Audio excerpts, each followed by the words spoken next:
Este video llega gracias a... Atención emprendedor, potencia tu negocio con préstamos con garantía hipotecaria de rebajatuscuentas.com y págalo hasta en 10 años. Gracias a Samsung. Está con nosotros a esta hora de la mañana, 9:07, el doctor Juan José Santibáñez, abogado, en efecto especialista en legislación policial. Él viene en representación de 3 generales por el caso de los ascensos irregulares, que ha sido motivo para que la fiscal de la Nación presente una denuncia constitucional contra Pedro Castillo y el exministro Walter Neira? Walter Ayala. Walter Ayala, perdón, exministro de Defensa. Ministro de Defensa, pero que habría intervenido en este asunto de los pagos, digamos, para los ascensos irregulares en la Policía Nacional. Usted representa a los generales Luis Enrique Legua Egocheaga, Eduardo Rando Espinosa López y Freddy Aristo del Carpio León, ¿correcto? Sí, así es. Ellos están inmersos, el total de involucrados son 8. Sí, el total de involucrados hasta el momento son 8 y la tesis fiscal califica a cada uno de ellos en diversas supuestamente participaciones. A algunos se les atribuye haber visitado Palacio de Gobierno, a otros se les atribuye haber, digamos, llegado a las altas cúpulas del poder a través de este exministro, a otras personas haberse reunido con civiles quienes gestionaron intereses para que puedan ascender, pero principalmente la tesis fiscal, que ya en alguna oportunidad lo hemos demostrado en el Poder Judicial descabellada, es que todos habrían pagado. Particularmente yo respondo por mis clientes y puedo asegurar que ninguno de los 3 ha efectuado pago alguno. Hay un colaborador eficaz o aspirante, como se dice, colaborador eficaz, que ha mencionado el general Javier Gallardo, excomandante general de la policía, como el coordinador de estos pagos, que habrían llegado hasta $40,000 para el ascenso a general. Fíjese usted, habría que tener muchísimo cuidado con este aspirante a colaborador, porque quien le habla tuvo en este caso la gestión profesional de participar durante toda la audiencia de solicitud de prisión preventiva. Y lo que pudo acreditarse en esa audiencia es que lo que decía el aspirante a colaborador no era cierto. Para que solamente tengan una idea, dentro de la declaración que formule el aspirante a colaborador, dice haber participado en estas gestiones y sostiene que demostrará su dicho, es decir, lo corroborará con su celular, porque en su celular presumiblemente tendría conversaciones y grabaciones. Cuando se hace el levantamiento de la información del celular, en el celular no había nada. Entonces esa información no fue corroborada, sin embargo el Ministerio Público continuaba presentándolo como un aspirante a colaborador. Entonces hay que tener muchísimo cuidado con esa información que se da, porque mientras dicha información no sea corroborada y analizada y comprobada, ese aspirantado puede quedar sin efecto. Tiene razón usted, hay que tener mucho cuidado cuando se toman decisiones judiciales, pero el mismo cuidado no hay que tener para evitar que en la Policía Nacional puedan haber generales con mando efectivo en la institución que hayan obtenido ese grado, el de general, pagando al señor Pedro Castillo y a su entorno. Yo le comento. Y hay muchos indicios de que eso fue así, entre otras afirmaciones de la Fiscalía de la Nación. No estamos ante una denuncia periodística solamente. Correcto. Acá ya hay informaciones dadas por la Fiscalía. Lo único que la Fiscalía ha hecho de nuevo el día de ayer es sostener que uno de los generales, el que es actual, nada menos que jefe de la Región Policial de Lima, no está en curso de una investigación. Pero por lo demás, sobreentendidamente, los otros sí. A ver, definitivamente nosotros tuvimos acceso a esa información que fue propagada por RPP. Sostenemos siempre que a toda persona tiene que garantizarse el debido proceso y la presunción de inocencia, no solamente en el caso del general de la 7ª región, sino también de generales, coroneles, mayores, suboficiales, siempre y cuando se garantice y se respete, vuelvo a reiterar, un proceso justo. Entonces, aquí la información que ellos han brindado es que en el transcurso del tiempo, mientras la investigación se viene llevando a cabo, que estamos ante un nivel de sospecha inicial. Solamente se encontrarían investigadas las personas que están previamente citadas. Pero fíjense, por ejemplo, el Ministerio Público no informa que en el caso de mi patrocinado, el señor Legua Egocheaga, existen 2 resoluciones judiciales que prácticamente lo excluyen de esta investigación.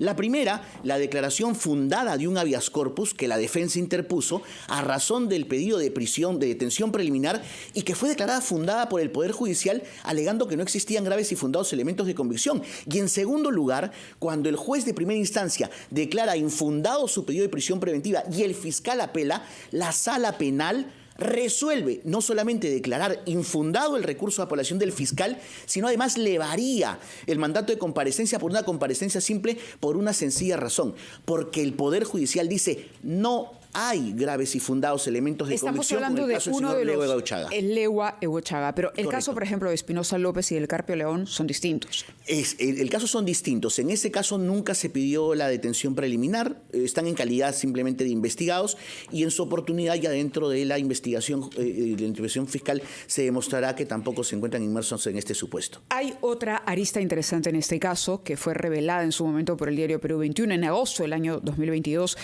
cuando se dio a conocer que 4 de los oficiales que habían ascendido habían sido enviados a zonas de frontera, lugares estratégicos que luego permitieron, por ejemplo, la fuga, entre otros, del ministro Silva, quien hasta hoy permanece con paradero desconocido.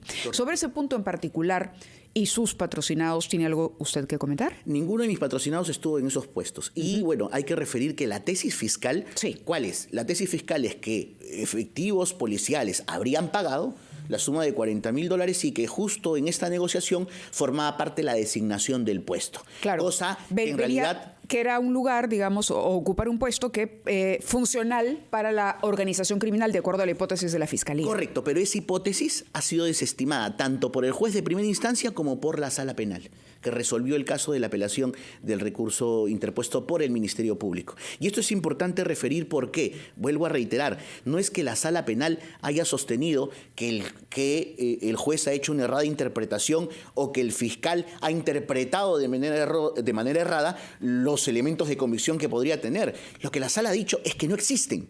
Al menos en el caso de mi patrocinado Leo Egochaga, que fue sometido a un proceso de prisión, de un requerimiento de prisión, y por tanto, por eso fue variada la situación y hoy por hoy se encuentra en situación de libertad en esta comisión consultiva que, como sostenía yo, resulta ser pues una congeladora en realidad para los oficiales que son sometidos a procesos. Lo que la Corte Superior ha decidido no es que su patrocinado sea inocente, no. sino que la acusación ha sido hecha malamente. Correcto. Es que es incongruente. Correcto. Y lo que él pide a la Fiscalía es que formule una nueva acusación.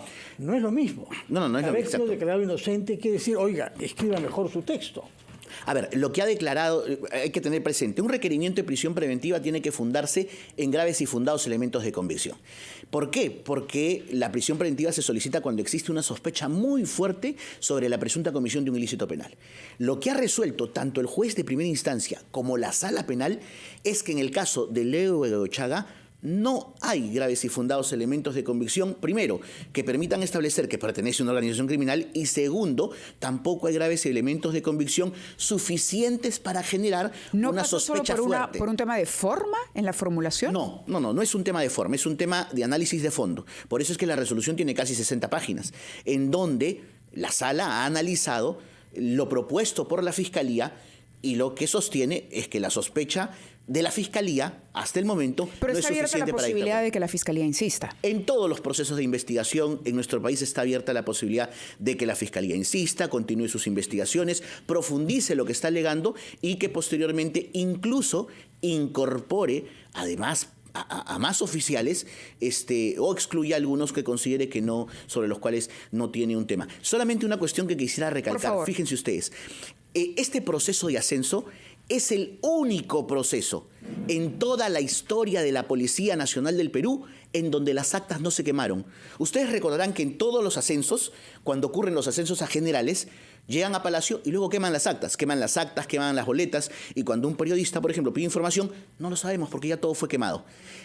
Este proceso de ascenso fue el primer proceso en donde las actas de valoración, de votación, de preguntas, de entrevistas, de sustentos de trabajos no fueron quemadas. ¿Qué quiere decir eso? Lo que pasa es que creo que el Ministerio Público debería ser mucho más riguroso en analizar esos documentos para advertir que existe suficiencia probatoria de que el resultado de los ascensos, al menos en el caso de mis patrocinados, se encuentra debidamente fundamentado y fue legal. Abogado Santibáñez, lo que nos quiere usted hacer creer es que bajo Pedro Castillo hubo más transparencia que nunca No. en el funcionamiento de los ascensos policiales. No. ¿A esa conclusión quiere usted que lleguemos? No, a la conclusión que yo llego es que mis patrocinados son inocentes y que mis patrocinados, que respondo exclusivamente por ellos, Pero son no tienen aquellos absolutamente que nada que ver. sospechan que Son tres. aportaron dinero para Pedro Castillo. Solo son 3, que incluso, vuelvo a reiterar, mis patrocinados, por ejemplo, el general Lego Echada nunca visitó Palacio de Gobierno. Entonces, en esta investigación o en esta propuesta de tesis han mezclado muchas situaciones. De que han existido oficiales que han visitado Palacio de Gobierno, sí, habrá que investigar cuál es la razón y por qué lo hicieron. Y no descarta tampoco Exacto. usted que en otras situaciones también se haya incluso pagado o hechos donativos. Habrá que investigar y Bien, no se descarta, pero bien, hasta el doctor. momento no existe ningún elemento fundamental. Gracias, doctor Santibáñez, por haber estado con nosotros, abogado especialista en legislación policial que representa a 3 de los generales por este caso de ascensos irregulares durante el gobierno de Pedro Castillo. Muy buenos días. Muchas Muy gracias, amable. buenos días. 9:10.